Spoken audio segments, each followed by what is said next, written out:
men need to focus on being the adored and the women need to be the adorer? Sure. So it's cool that you watched my episodes, Myra. Of course, man. That's awesome. I got more questions on your stuff too. I did my research. Cool.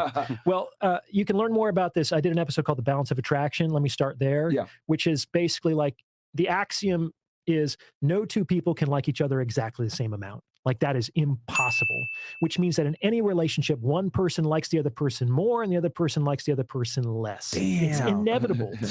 Like sometimes that can change, that can go up and down. There are different gaps and things like that, but you can't ever be permanently equal. Mm-hmm. This person is the adorer. This person is the adored. Mm-hmm.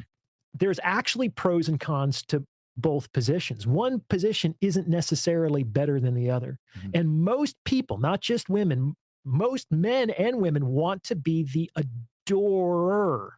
People don't think that they do, but they want to be the adorer because the adorer gets to be with the one they love. And what better experience is that? They're the one who get to have the emotional experience in the relationship. They get to wonder about what that person is doing when they're not around. They need to get excited when their phone rings and that person is on the phone. Or what's going on? I'm nervous that he hasn't called or she hasn't texted. People often want that kind of, we call it romance, but that emotional experience when it comes to their relationships. Mm-hmm. On the other hand, the adored doesn't really have that. Mm-hmm. This person gets to be with the one they love. This person gets to be loved by the one they're with. Gotcha. It's a different experience. Yeah.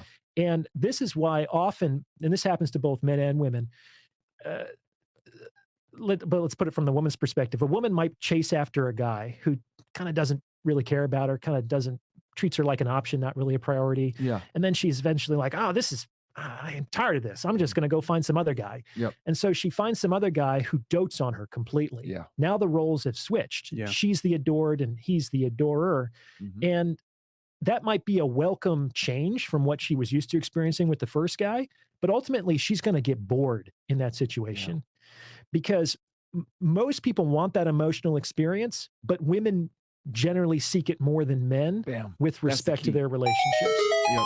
Right? Yeah. I think it's been said that you can make a woman feel anything except bored. Yeah. Right? Yeah. And so a lot of the value that they derive from relationships is the emotional experience. Mm-hmm. I think that high value guys, to the extent that they're successful with men, they can do two things. It's what they can do for women with respect to resources and lifestyle, and what they can do to women with respect to like the tingles and emotional experience. Yeah.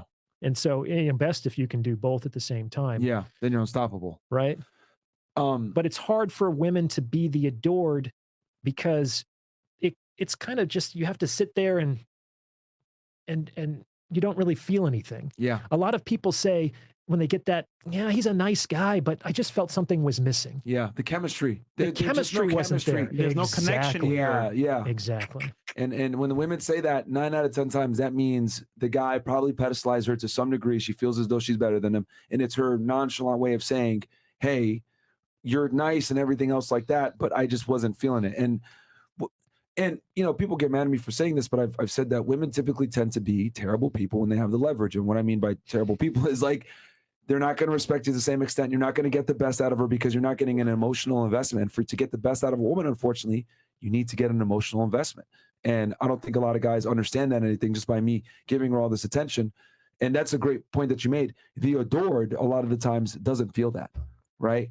And they don't feel much of anything. It's like somebody doesn't call. It's like, I wasn't thinking about that person anyway, so it's no skin off my back. And I know, so they have more power. They have more control. Yeah. So that's the pros of being the adored, but they don't have the emotional experience. Right. Yeah. And for the women, they need that more, or they yearn for that more. I agree. Yeah, because so from a psychological perspective, how much more emotionally driven are women than men? And the pursuit of relationships and the pursuit of and their decision making. We always come to this general idea that women are more emotional, men are more rational. But like, can we go into a little bit more detail, I guess, on that, and like women's yearn and need for an emotional connection? So to really hammer it home for the audience, like that you need to stimulate that for that. Yeah, it's really hard to know, like deep down. Men definitely have emotions. Yeah, of course. Right. We're often socialized not to express them, and oftentimes that stoic suppression is adaptive, like it's something that we should do. I think it generally is a good thing. Mm-hmm. So it's hard to say deep down who is more emotional. Women are certainly acculturated to be more emotionally expressive than men, Yeah. but that doesn't necessarily mean that their emotional experience is more intense or varied than men's are, per se. So Would you say emotions are for them is a much more important, how do I say this, ingredient in the recipe of attraction than it is for men? They Yes. need to be more emotionally invested in that relationship than the man for the relationship to stick through and last long? I think so. Yeah. This is kind of more based. I agree. More like a based take here. I would argue, you said adore and adoree, right? That the guy, if he's like a player or wants to like have that like multiple connection with girls, has to go back and forth between both places.